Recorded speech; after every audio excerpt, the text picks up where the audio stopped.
नमस्कार दोस्तों, स्वागत है हमारे यूट्यूब चैनल स्टडी बेल में। और आप लोगों के लिए आज एक सेट सॉल्यूशन लेकर आया हूँ। आज से पर डे जो है 50 क्वेश्चन का सेट प्रैक्टिस लगेगा मेरे यूट्यूब चैनल पे। और आइए आज हम पहला सेट सॉल्यूशन करते हैं। तो यहाँ पे फर्स्ट क्वेश्चन है। फर्स्ट क्वेश्चन क्या बोल रहा है? तो फर्स्ट क्वेश्चन बोल रहा है कि अपने विरोधियों के प्रति किसने जो है कठोर लौह एवं रक्त की नीति का पालन किया था? तो किसने किया था? तो बलबन। अब जो है बलबन का शासनकाल कब से कब तक है? तो बलबन का शासनकाल जो है 1266 से लेकर 1286 तक है। ऑप्शन में है शेरशाह सूरी। शेरशाह सूरी का शासनकाल कब से कब तक है? तो शेरशाह सूरी का शासनकाल है 1540 से लेकर 1545 तक। ठीक है। अब है ऑप्शन में मोहम्मद बिन तुगलक। तो मोहम्मद बिन तुगलक का शासनकाल कब से कब तक है?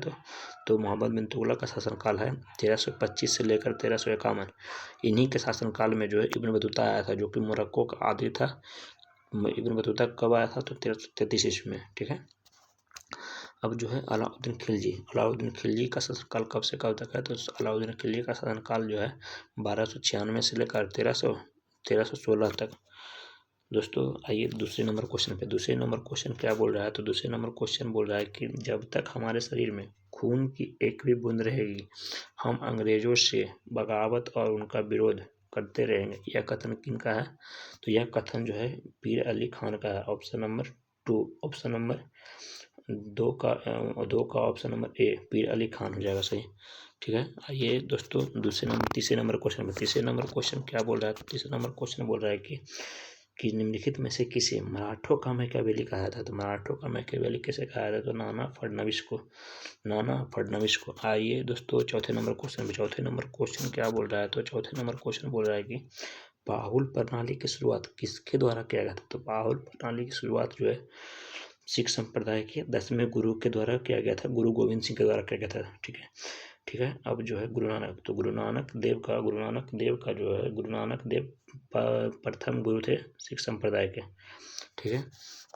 अब ऑप्शन नंबर बी जो है हरगोविंद जो है कैमे गुरु थे? तो छठे गुरु थे। ठीक है। अब जो है तेग बहादुर कैमे गुरु थे? तो 9वें गुरु थे। टोटल जो है सिख संप्रदाय में कितने गुरु? 10 गुरु। 10वें गुरु कौन? तो गुरु गोविंद सिंह। ठीक है। अब दोस्तों आइए पाँच नंबर क्वेश्चन पे। 5 नंबर क्वेश्चन क्या बोल रहा है? तो 5 नंबर क्वेश्चन बोल रहा है कि मुस्लिम शिक्षा के विकास के लिए प्रथम मदरसा की स्थापना कब की गई थी? तो कब किया गया था? तो 1781 ईस्वी में किया गया था। ठीक है। मदरसा की स्थापना प्रथम बार कब किया गया था? तो 1781 ईस्वी में। दोस्तों आइए छठा नंबर क्वेश्चन पे। छठा नंबर क्वेश्चन क्या बोल रहा है? छठा नंबर क्वेश्चन बोल रहा है कि दास प्रथा का अंत किस गवर्नर जनरल के शासनकाल के दौरान हुआ था? तो लॉर्ड एलनबरो के शासनकाल में दास प्रथा का अंत हुआ था। अब जो है लॉर्ड एलनबरो का शासनकाल कब से कब तक है? तो लॉर्ड एलनबरो का शासनकाल जो 1842 से लेकर 1844 तक है। ठीक है। अब है ऑप्शन में विलियम बेंटिक। तो विलियम बेंटिक का जो शासनकाल है 1828 से लेकर 1835 तक। ठीक है। अब जो है ऑप्शन में लॉर्ड ऑकलैंड है। तो लॉर्ड ऑकलैंड जो है इनका शासनकाल कब से कब तक है? तो इनका शासनकाल है 1836 से 1842। ठीक है। अब जो है लॉर्ड कैनिंग का शासनकाल कब से कब तक है? तो लॉर्ड कैनिंग का शासनकाल जो 1856 से लेकर 1862 ईस्वी तक है। ठीक है। आइए दोस्तों 7 नंबर क्वेश्चन पे। 7 नंबर क्वेश्चन क्या कर रहा है? तो 7 नंबर क्वेश्चन बोल रहा है कि भारतीय सुधार समिति की स्थापना किसने किया था? तो किसने किया था? तो दादा भाई नौरोजी ने किया था। और कब किया गया था? तो 1887 ईस्वी में किया था। कब किया था सुधार समिति का स्थापना? तो दादा भाई नौरोजी ने किया था और 1887 ईस्वी में किया था। दोस्तों आइए 8 नंबर क्वेश्चन पे। तो 8 नंबर क्वेश्चन बोल रहा है कि 8 नंबर क्वेश्चन क्या बोल रहा है? तो 1857 की क्रांति के दौरान फैजाबाद में इसका नेतृत्व किसने किया था? तो 1857 की क्रांति के दौरान जो है फैजाबाद में इसका नेतृत्व जो है कौन कर रहा था? तो मौलवी अहमदुल्ला कर रहे थे। अब जो है ऑप्शन में है लियाकत अली। तो लियाकत अली कहाँ से कर रहे थे नेतृत्व? तो ये कर रहे थे इलाहाबाद से। खान अब्दुल गफ्फार खान कहाँ से कर रहे थे? तो बरेली से कर रहे थे। ये खान अब्दुल गफ्फार खान कहाँ से कर रहे थे? तो बरेली से कर रहे थे। अब दोस्तों आइए 9 नंबर क्वेश्चन पे। तो 9 नंबर क्वेश्चन क्या बोल रहा है? तो 9 नंबर क्वेश्चन बोल रहा है कि कैबिनेट मिशन 1946 को मुस्लिम लीग ने कब स्वीकार किया था? तो मुस्लिम लीग ने कब स्वीकार किया था? तो 6 जून 1946 को जो है मुस्लिम लीग ने स्वीकार किया था कैबिनेट मिशन को। आइए दोस्तों 10 नंबर क्वेश्चन पे। 10 नंबर क्वेश्चन क्या बोल रहा है? तो 10 नंबर क्वेश्चन बोल रहा है कि भगत सिंह को फांसी की सजा सुनाने वाला न्यायाधीश निम्नलिखित में से कौन है? तो ये कौन थे? तो जेसी हिल्टन थे। कौन थे? तो जेसी हिल्टन थे। भगत सिंह को फांसी की सजा सुनाने वाले न्यायाधीश कौन थे? तो जेसी हिल्टन थे। ठीक है। आइए दोस्तों 10 नंबर क्वेश्चन पे। 10 नंबर क्वेश्चन क्या बोल रहा है? 11 नंबर क्वेश्चन पे। तो 11 नंबर क्वेश्चन क्या बोल रहा है? तो निम्नलिखित में से किस स्थान से नर्तकी की कांस्य मूर्ति प्राप्त हुई है? तो नर्तकी की कांस्य की मूर्ति कहाँ से प्राप्त हुई? तो मोहनजोदड़ो। अब मोहनजोदड़ो किस नदी के किनारे है? तो सिंधु नदी के किनारे। किस नदी के किनारे? तो सिंधु। हड़प्पा किस नदी के किनारे? तो रावी नदी। रावी नदी के किनारे हड़प्पा। ठीक है। अब जो है कालीबंगा किस नदी के किनारे? तो घग्गर नदी। और जो है धौलावीरा किस नदी के किनारे? तो लूनी नदी के किनारे धौलावीरा। ठीक है। अब दोस्तों आइए 12 नंबर क्वेश्चन पे। तो 12 नंबर क्वेश्चन क्या बोल रहा है?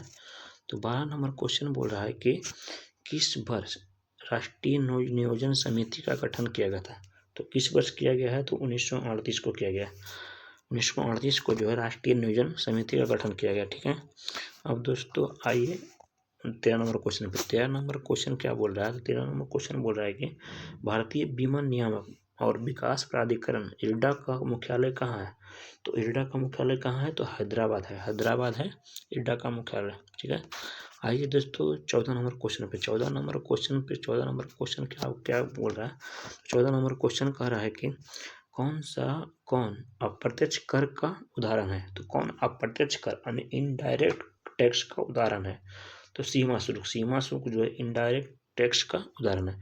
निगम कर ये भी जो है डायरेक्ट कर का उदाहरण है। और जो है संपत्ति का कर ये भी डायरेक्ट कर का उदाहरण है। ठीक है दोस्तों। आइए 15 नंबर क्वेश्चन। 15 नंबर क्वेश्चन कह रहा है कि द अल्टीमेट गोल पुस्तक के लेखक कौन है? तो अल्टीमेट गोल पुस्तक के लेखक कौन है? तो सोनू सूद है।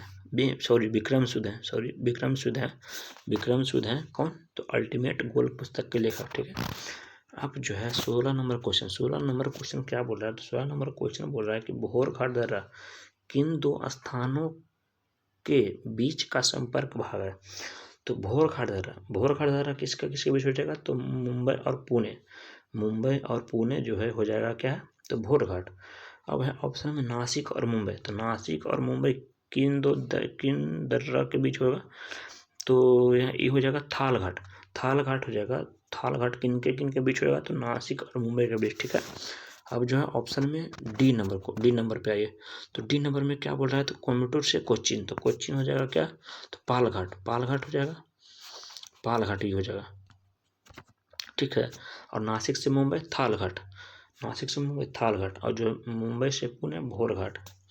तो दोस्तों आइए 17 नंबर क्वेश्चन। 17 नंबर क्वेश्चन बोल रहा है कि पंचेश्वर परियोजना किन दो देशों की संयुक्त परियोजना है? किन दो देशों के बीच जो है संयुक्त परियोजना है? तो भारत और नेपाल किनके बीच जो है पंचेश्वर परियोजना है? तो भारत और नेपाल के बीच जो है पंचेश्वर परियोजना का संयुक्त परियोजना है। आइए दोस्तों 18 नंबर क्वेश्चन। 18 नंबर क्वेश्चन क्या बोल रहा है? तो भारत सरकार ने राष्ट्रीय कृषि नीति की घोषणा किस वर्ष किया गया है? तो 2000 ईस्वी में किया गया है। 2000 ईस्वी में किया गया है। अब आइए दोस्तों 19 नंबर क्वेश्चन। 19 नंबर क्वेश्चन क्या बोल रहा है? तो 19 नंबर क्वेश्चन बोल रहा है कि दक्षिणी सह्याद्री का निम्नलिखित में से सर्वोच्च शिखर है तो कौन सा है? तो कुद्रेमुख कहाँ है? तो कर्नाटक में। ठीक है। अब ऑप्शन में है डोडा बेटा। तो यह जो नीलगिरी का सर्वोच्च जो है नीलगिरी का सर्वोच्च शिखर है। अब दोस्तों आइए जो है 20 नंबर क्वेश्चन। 20 नंबर क्वेश्चन बोल रहा है कि जावा सागर तथा हिंद महासागर को कौन सी जल संधि जोड़ती है? तो जावा सागर और हिंद महासागर को कौन सी जल संधि जोड़ती है? तो सुंडा जल संधि जो है किनके बीच जोड़ती है? तो जावा सागर और जो है हिंद महासागर के बीच जोड़ती है। ठीक है। अब है ऑप्शन में पाक जल संधि जो है किनके बीच जोड़ती है? तो भारत और श्रीलंका के बीच जोड़ती है। अब है ऑप्शन में बेरिंग जल संधि किनके बीच जोड़ती है? तो प्रशांत महासागर और आर्कटिक महासागर के बीच जोड़ती है, जल संधि जोड़ती है। ठीक है। अब आइए दोस्तों 21 नंबर क्वेश्चन। 21 नंबर क्वेश्चन क्या बोल रहा है? तो 21 नंबर क्वेश्चन बोल रहा है कि भारत के अधिकांश भाग में किस प्रकार के वन पाए जाते हैं? तो ऑप्शन नंबर बी, उष्ण कटिबंधीय पतझड़ वन पाए जाते हैं। कौन सा वन पाए जाते हैं? तो उष्ण कटिबंधीय पतझड़ वन पाए जाते हैं। ठीक है। अब दोस्तों आइए 22 नंबर क्वेश्चन पे। 22 नंबर क्वेश्चन में क्या बोल रहे हैं? तो 22 नंबर क्वेश्चन बोल रहे हैं कि निम्नलिखित में से किस मृदा का क्षेत्रीय विस्तार भारत में सर्वाधिक है? यहाँ पे सर्वाधिक पूछ रहा है भारत में, तो कौन सा मृदा हो जाएगा? जलोढ़ मृदा हो जाएगा। आंसर 22 के सी। ठीक है। आइए दोस्तों 23 नंबर क्वेश्चन। 23 नंबर क्वेश्चन क्या बोल रहा है? तो 23 नंबर क्वेश्चन बोल रहा है कि विश्व ओजोन दिवस प्रतिवर्ष किस तिथि को मनाया जाता है? तो किस तिथि को मनाया जाता है? तो ऑप्शन नंबर डी 16 सितंबर को। ठीक है। अब जो है 16 अक्टूबर ऑप्शन में, तो 16 अक्टूबर को क्या मनाते हैं? तो विश्व खाद्य दिवस मनाते हैं। अब है ऑप्शन में 5 जून, तो 5 जून को क्या मनाते हैं? तो 5 जून को मनाते हैं पर्यावरण दिवस। पर्यावरण दिवस जो है 5 जून को मनाते हैं। ठीक है। और 16 अक्टूबर को विश्व खाद्य दिवस, और जो 16 सितंबर को विश्व ओजोन दिवस। ठीक है। अब आइए दोस्तों 24 नंबर क्वेश्चन में। 24 नंबर क्वेश्चन क्या बोल रहा है? तो 24 नंबर क्वेश्चन बोल रहा है कि उदय भूमि निम्नलिखित में से किस महापुरुष की समाधि है? तो किनकी समाधि उदय भूमि के नाम से जानी जाती है? तो KR नारायण साहब की। KR नारायण साहब 24 के D number option. KR Narayan साहब की समाधि जो है उदय भूमि के नाम से जानी जाती है। अब है ऑप्शन में जगजीवन राम, तो जगजीवन राम की जो है समाधि क्या बोला जाता है? समता स्थल बोला जाता है। समता स्थल बोला जाता है। अब है ऑप्शन में ज्ञानी जैल सिंह, तो ज्ञानी जैल सिंह की समाधि स्थल को क्या बोला जाता है? तो एकता स्थल कहा जाता है। ज्ञानी जैल सिंह के समाधि स्थल को क्या कहा जाता है? तो एकता स्थल। और जो है शंकर दयाल शर्मा अब ऑप्शन में है। शंकर दयाल शर्मा की अब समाधि स्थल को क्या कहा जाता है? तो कर्म भूमि। ठीक है। तो दोस्तों आइए 25 नंबर क्वेश्चन। 25 नंबर क्वेश्चन क्या बोल रहा है? तो 25 नंबर क्वेश्चन बोल रहा है कि देश का सर्वोच्च वीरता पुरस्कार निम्नलिखित में से कौन सा है? तो यह ऑप्शन नंबर सी परमवीर चक्र है। कौन सा है? तो परमवीर चक्र है। और आइए 26 नंबर क्वेश्चन पे। 26 नंबर क्वेश्चन क्या बोल रहा है? तो 26 नंबर क्वेश्चन बोल रहा है विदेशिया लोक नृत्य जो है निम्नलिखित में से किस राज्य से संबंधित है? तो कौन सा राज्य से संबंधित है? झारखंड। दोस्तों आइए 27 नंबर क्वेश्चन। 27 नंबर क्वेश्चन क्या बोल रहा है? 27 नंबर क्वेश्चन बोल रहा है कि ओलंपिक ध्वज को सर्वप्रथम किस वर्ष फहराया गया था? तो किस वर्ष फहराया गया था? तो 1920 ईस्वी में। 1920 ईस्वी में। ठीक है। अब दोस्तों आइए 28 नंबर क्वेश्चन। 28 नंबर क्वेश्चन क्या बोल रहा है? तो सूचना क्रांति के जनक के रूप में किसे जाना जाता है? तो सूचना क्रांति के जनक के रूप में किसे जाना जाता है? तो 28 के 1 आर्थर सी क्लर्क। ठीक है। अब दोस्तों आइए 29 नंबर क्वेश्चन पे। 29 नंबर क्वेश्चन क्या बोल रहा है? तो भारतीय संविधान के उद्देशिका में कितने प्रकार के न्याय का वर्णन किया गया? तो न्याय की वर्णन किया गया है तो 3 प्रकार का न्याय का वर्णन किया गया है। और 5 प्रकार का स्वतंत्रता का वर्णन किया गया। तो पूछा क्या यहाँ पे? न्याय का वर्णन। तो 3 प्रकार के न्याय का वर्णन ऑप्शन नंबर बी। आइए दोस्तों 30 नंबर क्वेश्चन पर। 30 नंबर क्वेश्चन क्या बोल रहा है? 30 नंबर क्वेश्चन बोल रहा है कि विधि द्वारा स्थापित प्रक्रिया कहाँ से लिया गया? तो यह ब्रिटेन से नहीं लिया गया, यह गलत है। ठीक है। राज्यसभा सदस्यों का निर्वाचन यह जो है दक्षिण अफ्रीका से लिया गया। ठीक है। द्विसदन बाद जो है USA से नहीं लिया गया। ठीक है। और जो है संवर्धित सूची ऑस्ट्रेलिया से लिया गया। ठीक है। अब इसका हो जाएगा 30 का हो जाएगा आंसर क्या हो जाएगा? तो ए हो जाएगा। 1 और 3 सही है। 1 और 3 सुमेलित नहीं। आइए दोस्तों 31 नंबर क्वेश्चन देखते हैं। 31 नंबर क्वेश्चन है कि बिहार में लोकसभा तथा राज्यसभा की कुल सीटें क्रमशः कितना % है? कितनी है? तो लोकसभा में जो है 40 है और राज्यसभा में 16 है बिहार में। ठीक है। अब दोस्तों आइए 32 नंबर क्वेश्चन। तो 32 नंबर क्वेश्चन क्या बोलता है? निम्नलिखित में से कौन सा प्रतिनिधित्व का सिद्धांत अथवा प्रतिरूप नहीं है। तो कौन सा नहीं है? तो 32 क्या हो जाएगा? डी। सर्वसम्मति जो है प्रतिनिधित्व का सिद्धांत और प्रतिरूप का प्रतिरूप नहीं है। ठीक। अब आइए 33 नंबर क्वेश्चन। 33 नंबर क्वेश्चन क्या बोलता है? 33 नंबर क्वेश्चन बोलता है कि 52वां संविधान संशोधन के तहत किन भाषाओं को 8वीं अनुसूची में शामिल किया गया है? तो किन भाषाओं को शामिल किया गया? तो बोडमास जो इसका ट्रिक अदा करने का है, तो बोडो, डोंगरी, मैथाली तीनों को जो है शामिल किया गया है 52वां संविधान संशोधन के द्वारा। ठीक है। अब आइए दोस्तों 34 नंबर क्वेश्चन। 34 नंबर क्वेश्चन क्या बोल रहा है? तो 34 नंबर क्वेश्चन बोल रहा है कि भारतीय राजनीति के इतिहास में अभी तक जो है कितनी बार दोनों सदनों की संयुक्त बैठक बुलाई गई? तो 3 बार बुलाई गई। बुलाता कौन है? तो राष्ट्रपति बुलाता है। और इसकी अध्यक्षता कौन करता है? तो इसका अध्यक्षता जो है लोकसभा अध्यक्ष करते हैं। और किस अनुच्छेद में, आर्टिकल के किस अनुच्छेद में है? तो आर्टिकल 108 में है संयुक्त अधिवेशन। और जो संयुक्त अधिवेशन लिया कौन सा देश से गया है? तो ऑस्ट्रेलिया से लिया गया। ठीक है। और अब तक कितने बार बुलाया गया? तो 3 बार बुलाया गया। ठीक है, 3 बार बुलाया गया। दोस्तों आइए 35 नंबर क्वेश्चन। 35 नंबर क्वेश्चन क्या बोलता है? तो उच्च न्यायालय के न्यायाधीशों की सेवानिवृत्त की आयु क्या है? तो इसका हो जाएगा सी 62 वर्ष। कितना हो जाएगा? 62 वर्ष जो है उच्च न्यायालय के न्यायाधीशों की सेवानिवृत्त की आयु है। ठीक है। आइए दोस्तों 36 नंबर क्वेश्चन। 36 नंबर क्वेश्चन क्या बोलता है? तो 36 नंबर क्वेश्चन है कि निम्नलिखित में से यूरोपीय संघ की कार्यकारी नौकरशाही भुजा कौन सी है? तो कार्यकारी जो है भुजा कौन सी है? तो यूरोपीय आयोग है। कौन सी है? तो यूरोपीय आयोग है। ठीक है। आइए दोस्तों 37 नंबर क्वेश्चन। 37 नंबर क्वेश्चन क्या बोलता है? तो 37 नंबर क्वेश्चन है कि राष्ट्रीय हरित न्याय अधिकरण NGT का मुख्यालय कहाँ है? तो नई दिल्ली में है। इसका कौन है? तो नई दिल्ली में। इसका अध्यक्ष अभी हाल ही में नियुक्त हुआ है। तो कौन हुआ है? प्रकाश श्रीवास्तव हुए हैं।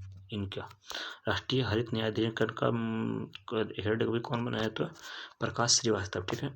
आइए दोस्तों 38 नंबर क्वेश्चन। 38 नंबर क्वेश्चन क्या बोलता है? तो विश्व का पहला परमाणु बिजली घर किस देश में स्थापित किया गया था? तो परमाणु बिजली घर बोला जा रहा है। तो परमाणु बिजली घर जो कहाँ स्थापित किया गया था? तो रूस में किया गया था। कहाँ? तो रूस। आंसर हो जाएगा क्या? 38 का डी। ठीक है। आइए दोस्तों 39 नंबर क्वेश्चन। 39 नंबर क्वेश्चन क्या बोलता है? तो बारबरी तथा जमुनापुरी किसकी नस्लें हैं? तो यह किसकी नस्लें हैं? तो बकरी के हैं। 39 के सी। ठीक है। आइए दोस्तों 40 नंबर क्वेश्चन। 40 नंबर क्वेश्चन क्या बोल रहा है? तो 40 नंबर क्वेश्चन बोल रहा है कि किसी घर में लगे बिजली बल्ब पर 200 वोल्ट तथा 100 वाट लिखा हुआ है, उस बल्ब का कुल प्रतिरोध कितना हो जाएगा? तो इसका आंसर हो जाएगा क्या? तो 400 ओम हो जाएगा। ठीक है दोस्तों। आइए 41 नंबर क्वेश्चन। 41 नंबर क्वेश्चन क्या बोल रहे हैं? तो पेड़ पौधों की टहनियों को हिलाने से फूलों पत्तों का गिरना न्यूटन के किस नियम का उदाहरण है? तो किस नियम का उदाहरण है? तो 41 का क्या हो जाएगा? ए। पहला नियम का ही उदाहरण है जो है पेड़ हिलाएंगे तो टहनियों से फूल पत्ती गिरेंगे, तो पहला नियम ही है। ठीक है दोस्तों। आइए 42 नंबर क्वेश्चन। 42 नंबर क्वेश्चन क्या बोल रहा है? तो 42 नंबर क्वेश्चन बोल रहा है कि प्रकाश का वेग होता है, कितना होता है? तो 3 × 10⁸ मीटर प्रति सेकेंड। 42 का क्या हो जाएगा? बी। 3 × 10⁸ मीटर प्रति सेकेंड। ठीक है दोस्तों। आइए 43 नंबर क्वेश्चन। 43 नंबर क्वेश्चन क्या बोल रहा है? तो 43 नंबर क्वेश्चन बोल रहा है कि शेविंग ब्रश के रेशों का आपस में चिपक जाना, शेविंग ब्रश के रेशों का आपस में चिपक जाना किसका उदाहरण है? तो किसका उदाहरण है? तो पृष्ठ तनाव का उदाहरण है। 48 के डी। दोस्तों आइए 44 नंबर क्वेश्चन। 44 नंबर क्वेश्चन क्या कहता है? तो 44 नंबर क्वेश्चन कहता है कि फ्लेमिंग के दाएं हाथ का नियम का प्रयोग किसकी दिशा का पता लगाने के लिए किया जाता है? तो किसकी दिशा का पता लगाने के लिए किया जाता है? तो प्रेरित धारा। ठीक है दोस्तों। आइए 45 नंबर क्वेश्चन। 45 नंबर क्वेश्चन क्या बोलता है? तो 45 नंबर क्वेश्चन बोलता है कि किसी तत्व का रासायनिक गुण निम्नलिखित में से किस पर निर्धारित होता है? तो किस पर होता है? तो इलेक्ट्रॉन पर। 45 का आंसर क्या हो जाएगा? सी। किस पर रासायनिक गुण निर्भर करता है? तो इलेक्ट्रॉन की संख्या पर निर्भर करता है। ठीक है। अब दोस्तों आइए 46 नंबर क्वेश्चन। 46 नंबर क्वेश्चन क्या बोलता है? तो 46 नंबर क्वेश्चन बोलता है कि निम्नलिखित में से कौन लोहे का सबसे शुद्धतम रूप है? तो कौन है? तो पेटवा लोहा। इसका आंसर हो जाएगा 46 के बी। आइए दोस्तों, इसका 47 नंबर क्वेश्चन। 47 नंबर क्वेश्चन क्या बोलता है? तो 47 नंबर क्वेश्चन कहता है कि पीतल निम्नलिखित में से किसका मिश्रण है? पीतल जो है निम्नलिखित में से किसका मिश्रण है? तो तांबा और जस्ता। इसका याद रखने का है पिताजी, ठीक है, तांबा और जस्ता। आइए दोस्तों, 48 नंबर क्वेश्चन। 48 नंबर क्वेश्चन क्या कहता है कि समुद्र में गोताखोरी करते समय गोताखोर ऑक्सीजन के साथ जो है किस गैस का प्रयोग करता है? किस गैस का प्रयोग करता है? तो हीलियम का प्रयोग करता है, ठीक है, हीलियम का। दोस्तों आइए 49 नंबर क्वेश्चन। 49 नंबर क्वेश्चन क्या कहता है? तो 49 नंबर क्वेश्चन कहता है कि सुक्रोज के जल अपघटन से किसका निर्माण होता है? तो किसका निर्माण होता है? फ्रक्टोज का। किसका निर्माण होता है? तो नहीं, सॉरी, लैक्टोज का निर्माण होता है। लैक्टोज का निर्माण होता है। किसका होता है? लैक्टोज का। नहीं, इसमें सुक्रोज के जल अपघटन से किसका निर्माण होता है? तो ए और सी दोनों हो जाएगा, ठीक है, ग्लूकोज और फ्रक्टोज दोनों का हो जाएगा। इसका राइट आंसर हो जाएगा डी। आइए दोस्तों, निम्नलिखित 50 नंबर क्वेश्चन पे लास्ट क्वेश्चन है। निम्नलिखित में से कौन सा ग्रेमनेसी कुल का पौधा नहीं है? तो कौन सा नहीं है? तो नारियल जो है ग्रेमनेसी कुल का नहीं है। बाकी ग्रेमनेसी कुल का जौ, ज्वार,